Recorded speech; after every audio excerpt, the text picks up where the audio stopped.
Big Boss Kannada season 11 ಕೊನೆಗೂ ಅಂತ್ಯಗೊಂಡಿದೆ. ಇನ್ನು ಜನರ ನಿರೀಕ್ಷೆಯಂತೆ ಹನುಮಂತು ಅವರು ಈ ಬಾರಿಯ ಬಿಗ್ ಬಾಸ್ ಆಗಿ ಹೊರಹೊಮ್ಮಿದ್ದಾರೆ. ಬಿಗ್ ಬಾಸ್ ಮನೆಗೆ ವೈಟ್ ಕಾರ್ಡ್ ಎಂಟ್ರಿಯನ್ನ ಪಡೆದುಕೊಂಡಿದ್ದ ಹನುಮಂತ ಅವರು ಬಿಗ್ ಬಾಸ್ ಮನೆಯಲ್ಲಿ ಉತ್ತಮವಾಗಿ ಆಟವನ್ನ ಆಡುವುದರ ಮೂಲಕ ಜನರ ಮೆಚ್ಚುಗೆಯನ್ನ ಗಳಿಸಿಕೊಂಡಿದ್ದರು. ತನ್ನ ಸಹಜ ಮಾತುಗಳಿಂದಲೇ ಸಾಕಷ್ಟು ಜನಪ್ರಿಯತೆಯನ್ನ ಗಳಿಸಿಕೊಂಡಿದ್ದ ಹನುಮಂತು ಅವರು ಈ ಬಾರಿಯ ಬಿಗ್ ಬಾಸ್ ವಿನ್ನರ್ ಆಗಿ ಹೊರಹೊಮ್ಮಿದ್ದಾರೆ. ಇನ್ನು ಬಿಗ್ ಬಾಸ್ ಕನ್ನಡ ಸೀಸನ್ 11 ಅನ್ನ ವಿನ್ ಆಗಿರುವ ಹನುಮಂತು ಅವರಿಗೆ ಬಹುಮಾನದ ಮೊತ್ತವಾಗಿ 50 ಲಕ್ಷ ರೂಪಾಯಿ ಹಣವನ್ನು ನೀಡಲಾಗಿದೆ. ಬಿಗ್ ಬಾಸ್ ವಿನ್ ಆಗುವ ಸ್ಪರ್ಧಿಗೆ 50 ಲಕ್ಷ ರೂಪಾಯಿ ಬಹುಮಾನವನ್ನು ನೀಡಲಾಗುತ್ತೆ. ಅದೇ ರೀತಿಯಲ್ಲಿ ಹನುಮಂತು ಅವರಿಗೂ ಕೂಡ 50 ಲಕ್ಷ ರೂಪಾಯಿ ಹಣವನ್ನು ನೀಡಲಾಗಿದೆ.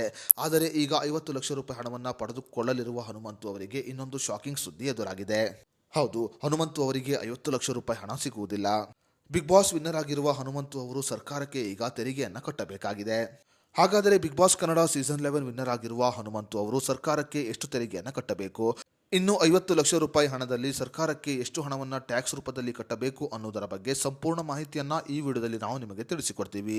ಅದಕ್ಕೂ ಮುನ್ನ ನೀವಿನ್ನು ವಿಡಿಯೋನ ಲೈಕ್ ಮಾಡಿಲ್ಲ ಅಂದರೆ ಈಗಲೇ ಲೈಕ್ ಮಾಡಿ ಮತ್ತು ಬಿಗ್ ಬಾಸ್ ವಿನ್ನರ್ ಆಗಿರುವ ಹನುಮಂತು ಅವರ ಬಗ್ಗೆ ನಿಮ್ಮ ಅನಿಸಿಕೆ ಅಭಿಪ್ರಾಯವನ್ನು ನಮಗೆ ಕಮೆಂಟ್ ಬಾಕ್ಸ್ನಲ್ಲಿ ತಿಳಿಸಿ.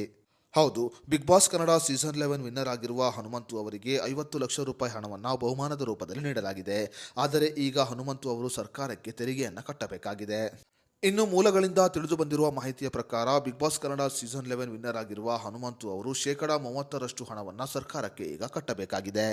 ಹೌದು, ಹನುಮಂತು ಅವರು ಈಗ 50 ಲಕ್ಷ ರೂಪಾಯಿ ಹಣದಲ್ಲಿ 15 ಲಕ್ಷ ರೂಪಾಯಿ ಹಣವನ್ನು ಸರ್ಕಾರಕ್ಕೆ ತೆರಿಗೆ ರೂಪದಲ್ಲಿ ಕಟ್ಟಬೇಕಾಗಿದೆ. ಬಿಗ್ ಬಾಸ್ ಮಾತ್ರವಲ್ಲದೆ ಯಾವುದೇ ರಿಯಾಲಿಟಿ ಶೋನಲ್ಲಿ ಯಾವುದೇ ಸ್ಪರ್ಧೆ ವಿನ್ ಆದರೂ ಅವರು ಆ ಬಹುಮಾನದ ಮೊತ್ತದಲ್ಲಿ 30% ಹಣವನ್ನು ಸರ್ಕಾರಕ್ಕೆ ತೆರಿಗೆ ರೂಪದಲ್ಲಿ ಕಟ್ಟಬೇಕಾಗುತ್ತೆ. ಅದೇ ರೀತಿಯಲ್ಲಿ ಬಿಗ್ ಬಾಸ್ ಕನ್ನಡ ಸೀಸನ್ 11 ರ ವಿನ್ನರ್ ಆಗಿರುವ ಹನುಮಂತು ಅವರು ತಮಗೆ ಸಿಕ್ಕಿರುವ 50 ಲಕ್ಷ ರೂಪಾಯಿ ಹಣದಲ್ಲಿ 30% ಹಣವನ್ನು ಸರ್ಕಾರಕ್ಕೆ ಕಟ್ಟಬೇಕು. ಅಂದರೆ 15 ಲಕ್ಷ ರೂಪಾಯಿ ಹಣವನ್ನು ಈಗ ಹನುಮಂತು ಅವರು ಸರ್ಕಾರಕ್ಕೆ ಕಟ್ಟಬೇಕಾಗಿದೆ.